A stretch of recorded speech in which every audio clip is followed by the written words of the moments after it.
Hey YouTube, Zark the Cheese here, and I am going to be narrating another battle today. This battle is UU tier, underused tier, and it's a team I made with a guy I met on the Smogon server on PO. His name is Doug Trio is Beast. He might actually get a challenge or a channel soon, so if he does, I will link to it. But otherwise, yeah, we made this team, and I found a battle against a team that a YouTuber named NBZ uses. It's called this Five Guys and Gigalith team because it's five guys and a gigalith, pretty much.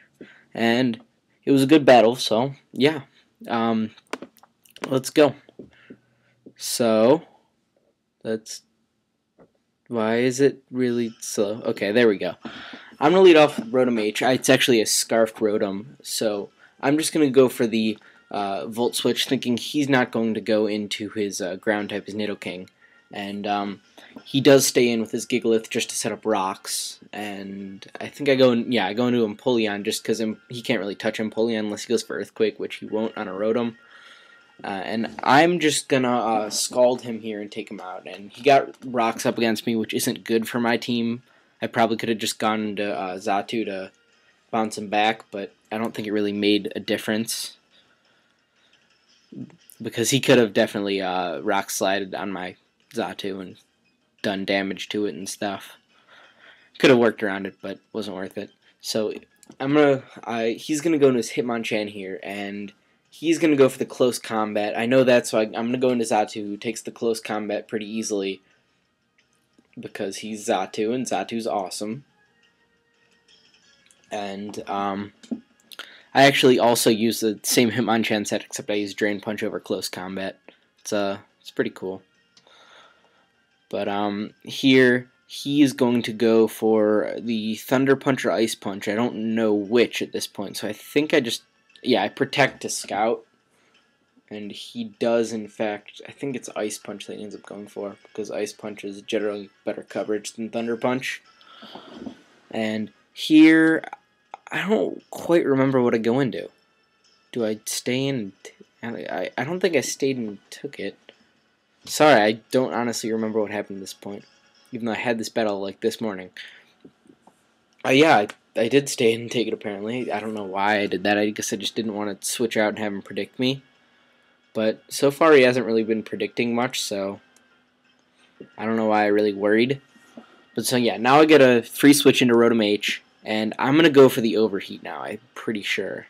Just because it's a smart thing to do. And he's going to go into his Azumarill, predicting that. And it's going to do a decent chunk for being resisted. I guess Rotom H is just a boss. Rotom hits hard with Overheat. But I guess I mean, he's just going to go for the Aqua Jet. He's playing so straightforward with this team, because you really can with that team. It's an offensive team, just kill stuff. So yeah, I'm gonna go into my Shaman, and Seed Flare is just gonna kill something. Except not really. Oh wait, no, I predict his Ninjask, and I go for the Hidden Power. Yeah, that was really smart. I predict him to go into it, and I just one-shot him with Hidden Power Ice. And that's the only thing on his team that resists Seed Flare. So now I can just go for the Seed Flare for free and just kill stuff. But I think he goes into Arcanine here, and I have the super effective Earth Power, but I don't think I kill him. I think he lives with a little smidgen and takes me out with a Flare Blitz. Yeah, he lives on just like the littlest amount, and it was like, no. And I'm Modest Life Orb, max special attack, so I don't know how that really didn't kill. I guess maybe he's bulkier, or maybe I'm underestimating Arcanine. But yeah, he just takes me out with a Flare Blitz, and that will end up killing him off too with the recoil. And so that's not good, but yeah, that's that. And so I go into Rotom again on the free switch-in, because Rotom is just generally a good switch-in after things die, because it can U-turn or it can Volt Switch out if I don't like the situation, and it can Overheat on pretty much anything on his team except Azumarill.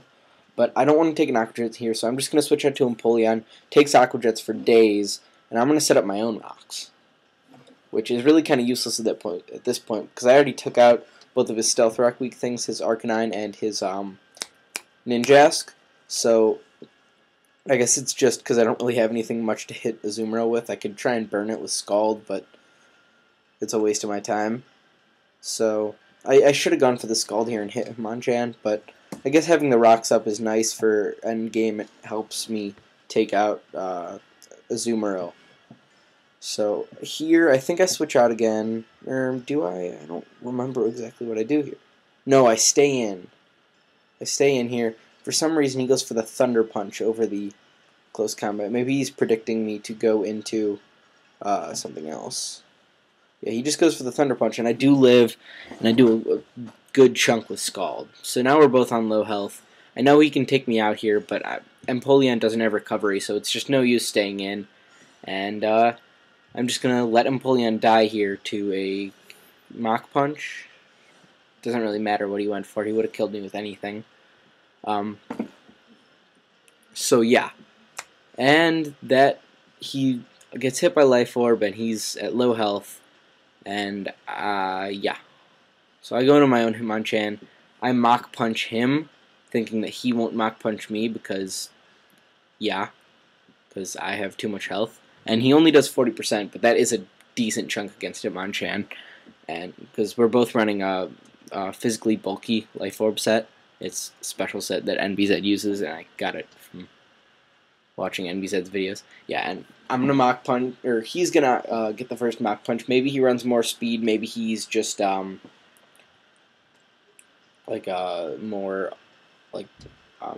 maybe he just won the speed tie, and so he's gonna Mach Punch and do damage to me. But he's gonna die to his own Life Orb.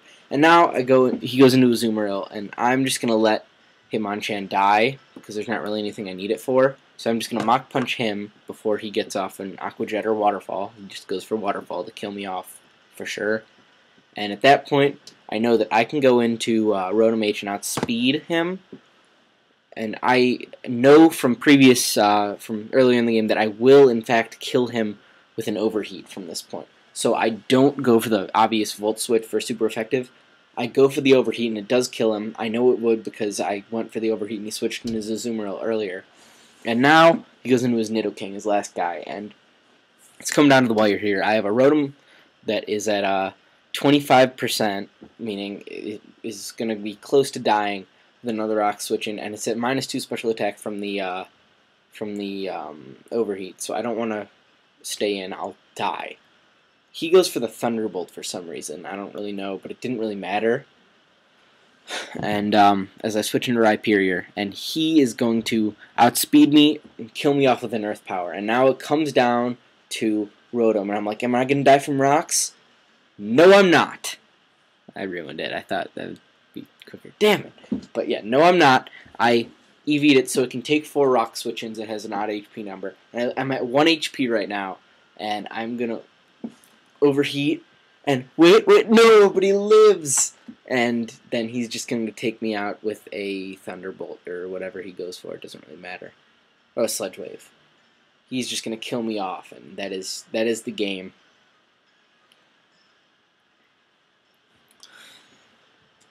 I wish it was such a close game. Good game, man.